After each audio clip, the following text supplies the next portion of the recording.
What's up, everybody? It's your girl, Rachel, here with seniors today, and we are coming at you with this awesome Q&A. You guys submitted questions. We picked the good ones, trashed the bad ones. And we're here to give you, well, I'm not going to give you any wisdom. These awesome women of God are. So introduce yourselves, tell us your name, where you're graduating from, and what you're doing next year. All right. Hey guys, I'm Austin Fisher. I am a senior graduating from Midway, and I will be attending Texas Tech University next year, and I will be studying psychology. Yes. Yay, go Austin. Okay. My name's Reagan Watkins. I'm graduating from Midway as well. I will be moving off to Ouachita Baptist University in Arkansas, and I will be majoring in entrepreneurship. So, yeah.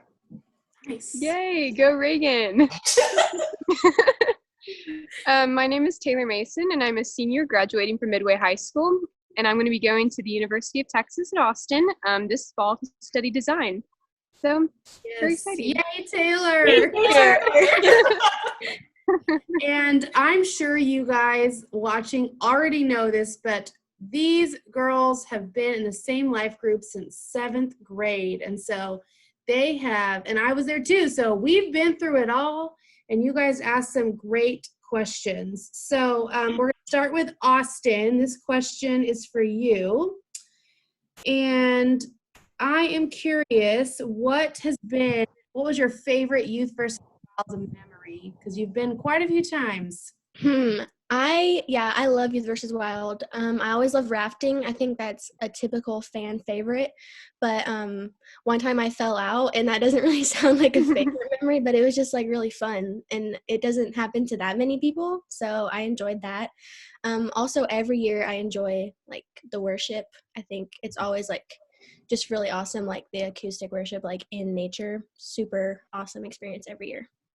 Yes. Yeah. So hopefully that trip is still happening. Yeah. You know, we can look at pictures of the mountains. Yeah, same thing. Totally. This next question is for Reagan. Let me see. If you could look back to maybe 7th or 8th grade, your middle school self, what advice would you give our middle school viewers? So I know that's a really hard thing to do, but honestly, like, try to just like accept who you are as much as possible, because like you are still gonna like grow and change throughout the years. But like I definitely wish that I had, first of all, just like thought about it a lot, but also like believed that who I was at that moment and like in that moment of time was who I needed to be. And so like not trying as hard and like not trying to impress people, because in the long run it's just exhausting. And so just like really accepting who you are and loving it. Yes, that's so good. Do either of you have anything to add to that? Because that was a good answer. Yeah, honestly, just what Reagan said. Like, that's such good advice right there. I don't know if I could even add more to that. But yeah, I mean, that was really good. Yes, God created you exactly how you're supposed to be in this moment. So embrace it, love it, because if it stinks right now, I promise it gets better. Taylor, how would you say that looking back the last 6 years throughout youth and high school and middle school, how have you seen God's faithfulness? In a lot of ways, Rachel. God has been really faithful just through providing just really amazing leaders all the way throughout youth. Like we've had you for 6 years, and you've been amazing. And then we've also had MK and Caitlin and Peyton all be our leaders, and they did a great job. And just I've been so blessed to have such great leaders every year. That's definitely one way that God's been really faithful throughout these past 6 years. So. Cool. Anyone have anything to add to that? Agreed. I would say like having you as a consistent has been like honestly what's really kept things going and like things so great, but then also like having the perspectives of someone else come in for like a year or whatever. Yeah, totally. Yes. And when you guys go to college, find a mentor. That's super important. Find someone that can pour into you. And if you're watching and you have not made a connection with your leader, reach out to them, talk to them. They will. So love that. Okay, this question's for everybody. Let's see. I have so many to choose from because you guys submitted awesome ones. But I want everyone to answer this one. Give us some tips for how you guys have balanced school and friends and church and how you kind of figured that out. We'll start with Austin. Okay, so yeah, this has definitely been something that I've seen be like a huge help, especially like in our life group. I feel like that's always something that we talked about and like worked through. I know for me personally, school was never something that distracted me very much, but definitely other stuff. Like obviously distractions always get in the way, but I think like really when you get down to it, the thing that will keep your priority, like your priority straight as far as like keeping church and like even mountaintop and just like spending time with God first is that you have to want it to be that. Like, I mean, accountability like within your life group can help, but like ultimately it has to be your own decision. So I would just say that would be my answer. Yeah, kind of bouncing off of that, it's just like really setting your priorities like where you want them to be, and like you really have to want for like church to be top priority for you. Like Austin said, like school was never really my top priority, so like I would stop my schoolwork or whatever to go to church, because like there's always time afterwards to pick it back up. But just like setting your priorities straight and like really wanting to grow in that and like stick to it, and the accountability of your life group as well. Yeah.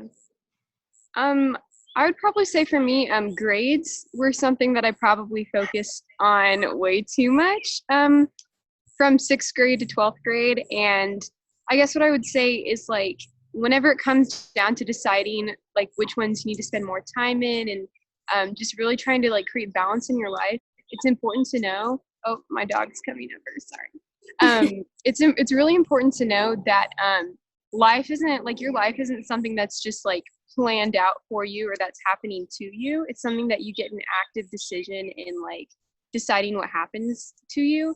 So like the way I always felt about it was grades are something that I have to do. It's something that I'm supposed to do.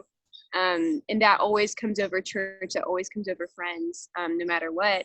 But what I kind of realized is like church and friends are also like really important. And it's something that you personally have to put the effort in to make balance. Like balance isn't just going to happen. You really have to put the effort in to help your life become balanced. And you find the strength to do that because sometimes it's hard not, like it's easier to, completely focus on one of them. Like you have to rely on God to like help you find that balance. So, yep, that's what I have about that. Yeah, and I think we had so many conversations sometimes of, okay, we're so stressed about school. We have all these projects to do, but like you chose to be there. And even when you weren't really feeling it, you still came. And I think that consistency has been huge for you guys, just because we would all have moments of, yeah, I don't want to be here, but I'm here. And God meets us there, which is awesome. For sure. Okay, a couple more questions.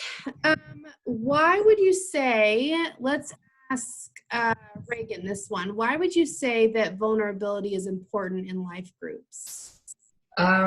Vulnerability in life groups is really, really important because like no matter how hard it is to open up to some people, because there's always going to be like someone in your life group that you're probably a little bit closer to, or hopefully that's the goal, is at least have someone.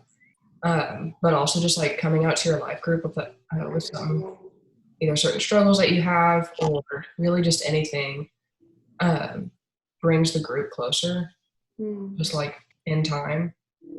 And like that's another thing, is you have to give things time. So like where people may not really know how to react in that moment, they may be like struggling with the same thing or something. So being vulnerable with them can start that like Me Too chain reaction, or if anything, just bring the relationships closer because like they know something about you that maybe not everybody else knows. So. Anyone else have anything to add to that? Yeah, I think also that like it's gonna be, I mean, because with our life group, we kind of went through stages like where we had to like learn how to be vulnerable. And so what's really important is like just starting that vulnerability track. Like it's gonna be hard to be vulnerable at first, but it honestly gets a lot easier as you go along. Like whenever we were in 8th grade, we had this infamous time called the Circle of Tears, where we finally just like all were completely vulnerable. We were all crying about something, but it was really great, honestly, and it helped us really to be as vulnerable as we are today. Because whenever we go to life group, like we like honestly share our feelings, honestly share what we're struggling with, and it's what makes our life group so awesome. It's why I keep going. So. Oh, good. Love it. Oh, this is like so fun. It is. Reminiscing and talking about it. Mm-hmm. I'm not crying. It's fine. Okay, last question, guys. I just want to hear from each of you. What are you going to miss about Waco or youth or Harris Creek? You can pick any or all. What are you going to miss when you leave us in August, hopefully? I know that I am going to really miss Waco. Waco is not like, there's really just no city like Waco. It's the perfect size. I love every restaurant. I've lived in a lot of different places. This is my favorite place I've ever lived. In Harris Creek, like, don't even get me started. I don't know if y'all realize like how lucky we are, especially with youth. For sure. Like, this is like the typical senior statement that you always have to make, but you really need to enjoy your time here, guys, because you're going to miss it when you don't have it anymore. And you need to take advantage of what a good youth like ministry we have at Harris Creek, because I already know that I miss it already. So that is what I'm going to miss. For sure. I would say just like with Waco as a whole, like I'm born and raised to Waco, and so like this is the only place I've ever known, and so like it's exciting starting a new chapter, but also like everything I've ever known is here in Texas. And so just like really missing all of like the late summer nights and like all the hangouts at like common grounds or whatever, and just like the little common places that I always meet my friends at. But then also Harris Creek, like I've been here for 12 years. And like this is home to me, and like this youth group is home, and like it's where I found myself and like how I found who I am. And so like I don't know, moving off and like trying to start that over and like find another group that's hopefully somewhere close to it is going to be really hard, and I'm going to miss it. Yeah, I have to agree with both of y'all in the fact that Waco is just awesome. Like, Waco is really, like, I'm so glad that I got to grow up here. The people are amazing. Like, I love the people from my school, from my church, and like the restaurants are great. We have an awesome downtown. I'm just gonna miss like the Waco vibe in general. Like, just everything about it. Definitely the people from school. I'll definitely miss some of my friends from school. About Harris Creek, I'm gonna miss high school hangouts. Those are really fun. Not like, I mean, the planned things that we do as a youth are really fun, but I really enjoy the spontaneous kind of like not planned high school hangouts that we have sometimes like over the summer or on weekends and stuff. So yeah, those are the things I'm going to miss the most about Waco and Harris Creek. They're like, honestly, I cannot stress like just how much of a gift like Harris Creek has been in my life, and how much just like living in Waco has been a blessing in my life. So yeah, that's what I'd have to say. All the tears today. Glad none of you are going to Yes. be your leaders, so that's really encouraging. Oh yes, no, we're gonna miss you, Rachel. Oh my gosh, you like are Harris I'm Creek. just kidding. I was like, you pretty I'm much. going to miss you saying, everyone head to the sanctuary, no food or drink. I didn't even get to say that this year because we were allowed to have food. No. So I'll say it. Maybe I'll say it one last time somewhere in the future Okay. at your house Just like and yell it. Well, guys, thank you so much. This was awesome. I love Mhm. talking to you. I mean, I talk to you all the time, but you guys enjoyed it. This is Thank what you, yeah. Rachel. You're the Yeah. best host ever. Awesome. Rachel is should- the coolest. She's the bomb. Well, let's not get dramatic, but have a good day, everyone, and encourage you. If you are invited to come to a hangout, you should totally go because this is where Seriously. great memories are made, good friendships are seen and fostered, and where you get to see what it's like to live a life with Christ. And so if you don't know Jesus or you're curious about Jesus, talk to your leader or one of these awesome ladies and they can talk about him. So love y'all. Bye, y'all. Bye. Oh, crap.